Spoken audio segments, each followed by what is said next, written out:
generative AI has actually found a use case across sectors. But such areas, such cases, where is it happening is marketing also as well. My colleague Anisha Jain actually caught up with Amit Doshi, who's a CMO at Britannia Industries Limited, as well as Harshil Karia, who's a founder at Schbang, about the use of their AI. Where do they use the AI, and what is AI actually used in their company, especially in Britannia, in terms of marketing campaign as well.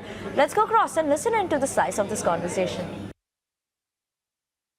Well, yes, generative AI is the buzzword in town, but how are businesses actually looking at leveraging this generative AI, and which are the functions that are leading this transformation? We have with us Mr. Amit Doshi, the Chief Marketing Officer at Britannia Industries, as well as Harshil Karia, the founder at Schbang, joining us in the show to talk to us about how they are using the generative AI wave.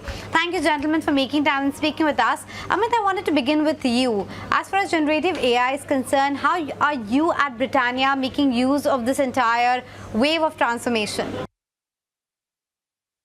Maybe we just take a step back, and I'll straight come back to generative AI. Generative AI and our experiments with it are just one of the many things that we're trying to do at Britannia as part of our marketing transformation agenda. Now, if you look at AI, it's actually for the world of marketers, it's been around for many years now. It's just that it's been in the back end. If you look at whether you look at programmatic advertising or search advertising, we've had machine learning power efficient media usage for many years now. What's interesting is with generative AI now, the technology is transitioning from just from its application on building media efficiencies to now content creation, and that's what's very, very exciting. And I'm sure this is just the first step in many more developments that will happen in the world of marketing. Now, the way Britannia looks at it is that we want to engage with, we want to experiment, we want to try the new technologies and tools that are coming out there. We want to embrace them, and whatever then applies to our field of work, we then double down on that. And when it comes to generative AI, it's in that same spirit. Harshil and his team came up with this brilliant concept of using generative AI to create an absolutely fantastic world with our products that are so loved across the country, and we just thought it's absolutely worth a shot. So that's the context, that's the background. But hopefully we'll have many more of these initiatives roll out from the House of Britannia. So that point is taken looking at various verticals as far as the adaptation of generative AI is concerned. But Harshil, before I come to Britannia and how you kind of married the entire concept together for them, I want to understand from you at the basic level, are you not worried about how generative AI will make your and my job redundant? Not really. I think, this narrative about the fact that the computer will replace the human being, I think there's a lot of unnecessary fear around that narrative, to be honest. Let's take the example of Britannia, right?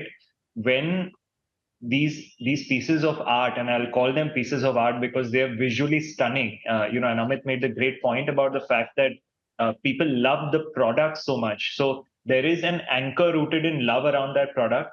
There is a piece of art that has been created by pushing the boundaries. And I think what's happened with this piece of work, if you see this piece of work, it has pushed the imagination of the visual designer as well. So what AI is able to do is human assisted by AI helps us see further. And I, deliberately use the word see because you can therefore open your mind to be able to see a lot more. Now, what is definitely going to happen is some of the rudimentary redundant tasks are going to get kind of replaced. So, Amit already spoke about in programmatic advertising or, some basic copy work in ChatGPT, etc., being replaced is, I think, par the course. But what that will force us to do is make sure that human beings are therefore then more effective, adding more value. I think overall, as the Indian economy, it's actually very good for us. With us being the largest service force in the world, it helps us become kind of focused and allows us to elevate the standards of what we are able to deliver. So I think overall it's very good. So I don't see any signs of fear, and we are doing everything we can to talk to our workforce about how this is actually a more unlockable opportunity rather than a opportunity based on fear. Oh, Harshil, I completely buy that point, because if I look at your various visuals, right, from that London Bridge one to London Eye, the heart concept, etc., all of that is making me very, very hungry.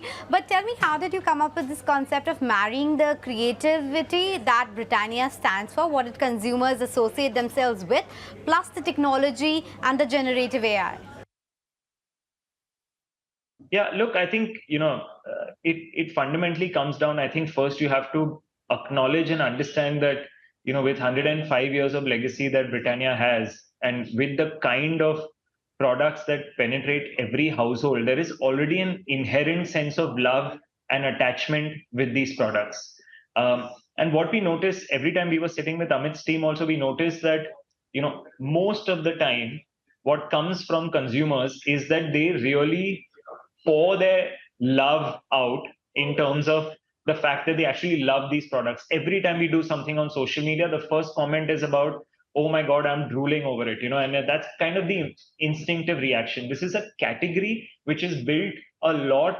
Yes, there are a lot of planned purchases, but it's also a very impulse-driven category.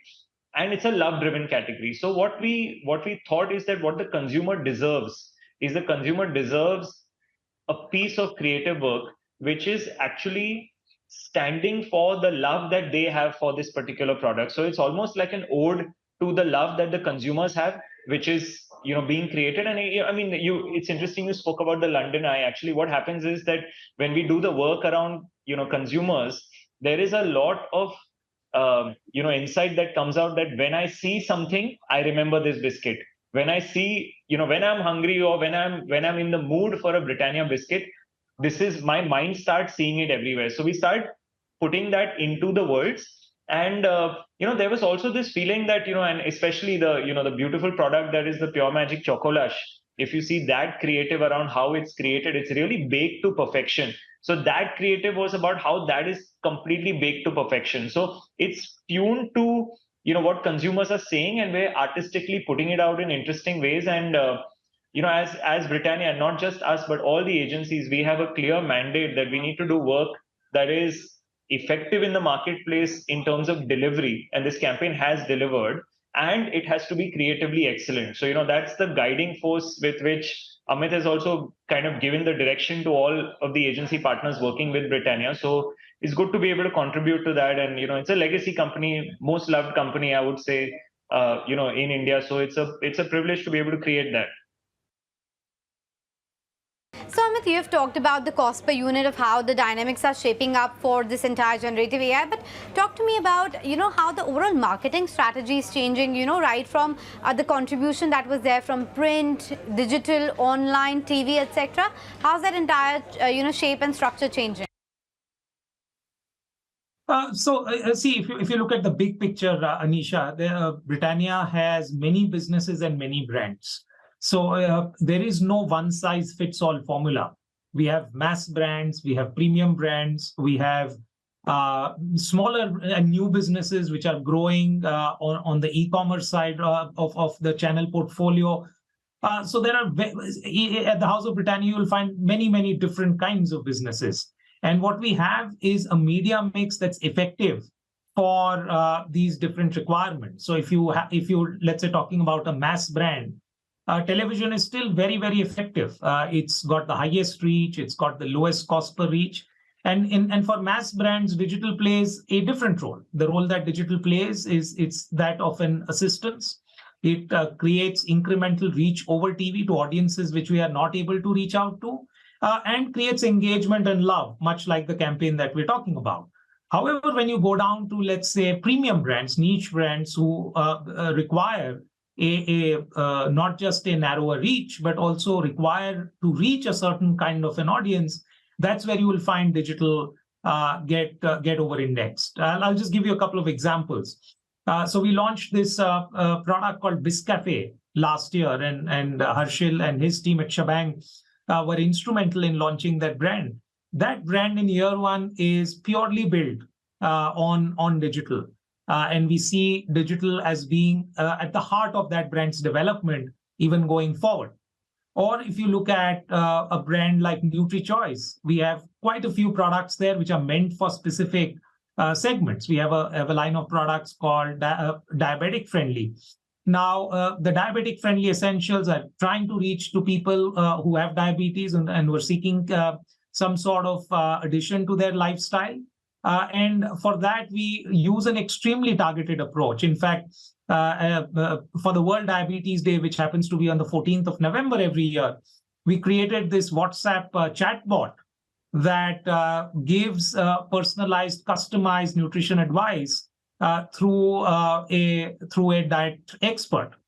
Or bourbon, where we saw youth as a critical segment to engage with, and we used esports and a mobile game specifically. So in some cases, digital does the job of being the reach media.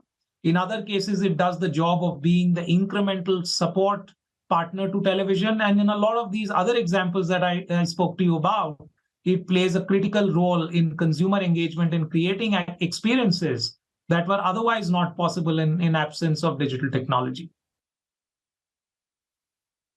And talking about AI, what we're hearing, some new features are tried out by Swiggy. Apple is talking about something in the front of AI as well. So what's happening new in this world of AI? Who else is looking at it? Let's go across to Ashisha to get a bit of a roundup what's happening here.